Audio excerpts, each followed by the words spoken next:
What's up, guys, and welcome back to another episode of Fresh Roots Exotic Cars. I am Fresh Roots, guys. Check it out.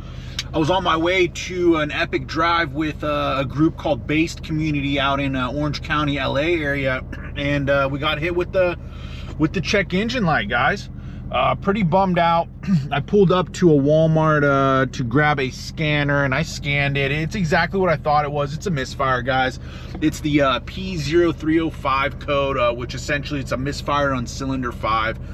So I need new ignition coils. I already knew that I needed those, and I need new spark plugs. Pretty much, Mercedes recommends new spark plugs and coils at 35,000 miles, and I'm literally at 35,000 miles on this car. So it's a terrible night for it to happen. It's Friday night. I was heading up. It was going to be an epic drive. But it is what it is, you know. I promised I'll take you guys all along for the ride for anything that happens with this car. But there it is, guys. I don't know how to clear the code. I don't know if I can clear the code, but I'm not gonna do that.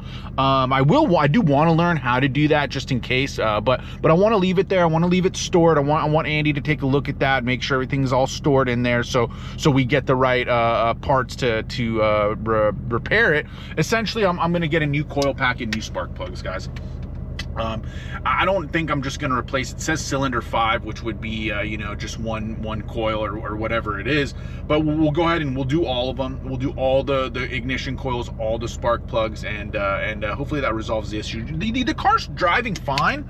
It did have a rough idle, which is what made me suspect that it's an ignition coil. Essentially, when you have an ignition coil out, which I've had an ignition coil out before on other vehicles that I drive, you'll get a rough idle, and taking off will be a little rough also. I didn't get the rough taking off part, but I did have a rough idle as soon as I saw that light flashing. I immediately pulled over, shut the car down, turned it back on, and the rough idle did go away, but the light did return, guys. So the car has seen enough misfires to store the code. So it is there. It is there to stay, it seems like.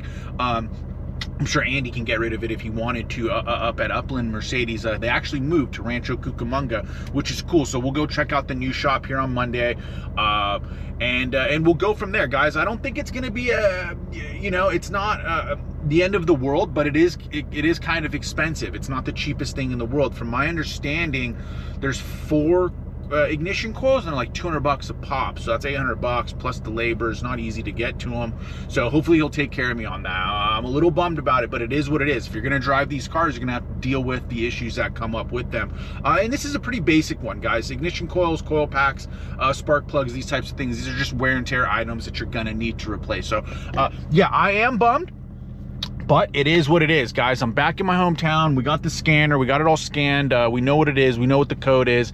We're going to get the car home safely.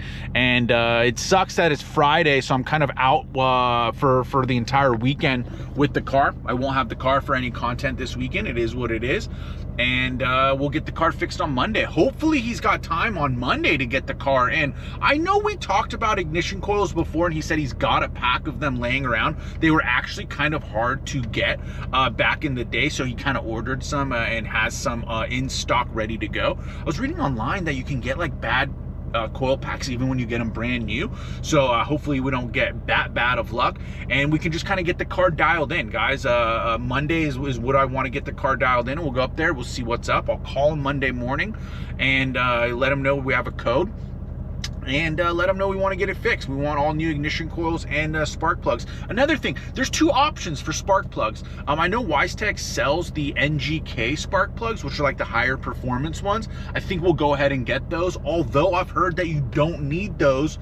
And I also heard something really weird about them. Like, one tech told me like they're too long or something, so you have to like shave them down, something weird like that to make them fit. So I want to make sure on that before I go ahead and pull the trigger on the NGKs. I don't want to spend extra money on something that's not going to you know, be beneficial or even work nonetheless. So we'll dial all that in, guys. I'm bummed. I must say I'm super bummed. I was really looking forward to the drive today, but what can you do? You know, the car it's fine. It does seem fine. I don't have any issues going on. We'll go ahead and put the exhaust on. I've been driving it in sport just to take it a little bit easier, no aggressive downshifts or anything like that. I'll still open up the exhaust so it sounds good, but a lot of people have been like pulling up beside me, even on the freeway, driving home, trying to race, whatever. I can't even drop gears right now, guys. I don't feel comfortable driving the car hard, so I'm kind of just taking it easy with the car until we get a new coil pack and spark plugs in there on Monday, guys. So I'll go ahead and take off out of here before this security guard gets a little antsy with me, and yeah, we'll just go ahead and get the car back home. It drives fine. It did have a little bit of a rumble as soon as I saw the engine light flickering. There was a little bit of a rough idle, and that's just like indicative of ignition coil, a bad ignition coil, and so I've experienced that before, like I said. So it's not the end of the world. You know, it sucks. It really does suck, but you know, that's another one of the things that you like to kind of maybe even be proactive with instead of reactive like I am right now. You want to be proactive and get your ignition coils and spark plugs and things of that nature on these higher performance cars. You want to get those things fixed or not fixed, but you want to get those replaced out every so often, so you know you're kind of running at an optimal level. Also, ignition coils, if you don't know, guys, they do have a huge role to play in gas consumption. So if you have a bad ignition coil, your gas consumption is going to be extremely poor, right? So you'll be just wasting a lot of money at the tank with gas also, and it's not good for your engine to be operating with a bad coil. Again, I don't have any of the signs of a bad coil right now. Essentially, you would feel the car kind of rubbling when it was at a standstill. So I think I was just driving the car a little bit hard. It had a bad coil that eventually just needed to kind of it ran its course. It went out, and the car has that's it. It recorded the code. It's gonna keep doing it. It's gonna fail again, and before we have that fail again, we want to get it fixed, guys. It's really that simple. I'm glad it wasn't anything catastrophic, but I'm pretty bummed. And when I saw it happen, you know, that light flickering, I was pretty bummed too, because I know that today was supposed to be a pretty fun drive. There's a lot of cool cars that are linking up right now in Orange County, going for a rip, and I can't go, you know. It is what it is. I'm not going to beat myself up about it, not going to beat the car up about it. I am bummed. I wish it was like during the week so I can get the car fixed tomorrow. Now I'm going to be out with the car for 2 days at least, until Monday. And that's saying at least. That's assuming that Andy can get me in there on Monday, which honestly, most likely, he probably won't be able to get me in on Monday. So we're probably looking at like Tuesday or Wednesday, guys, for the car. So that sucks.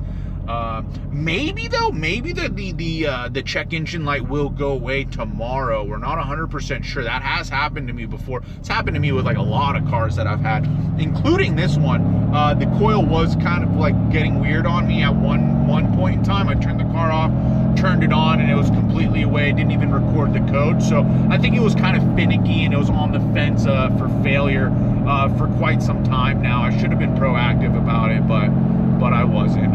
You know, it is what it is. So we'll see tomorrow morning. Maybe it's gone.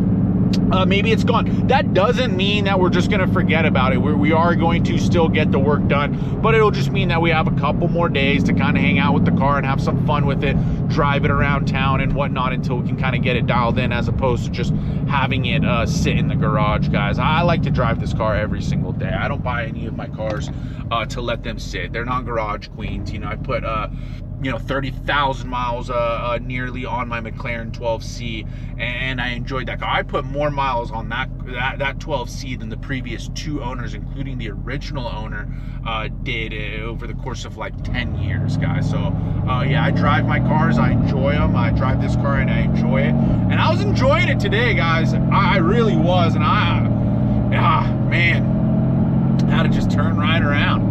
Had to turn right around and come back here to Gotham.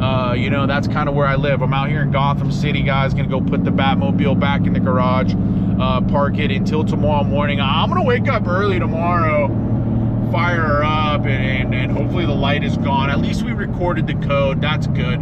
But yeah, hopefully the light at least goes away by tomorrow morning, because I hate looking at a check engine light. I'm sure all of you guys do also. We don't like looking down and seeing that check engine light. What's funny about that is I know a guy that's got a Porsche GT3 RS that's catless, straight piped, and he doesn't have a tune on it yet though. So he has a check engine light because he's catless, right? So the car's like the O2 sensors are going crazy, but he just put a black piece of tape over the check engine light. He doesn't care, dude. He really does. It doesn't bother him. It bugs me, but it doesn't bother him on his whatever, you know, $250,000 GT3 RS. So that's funny to me.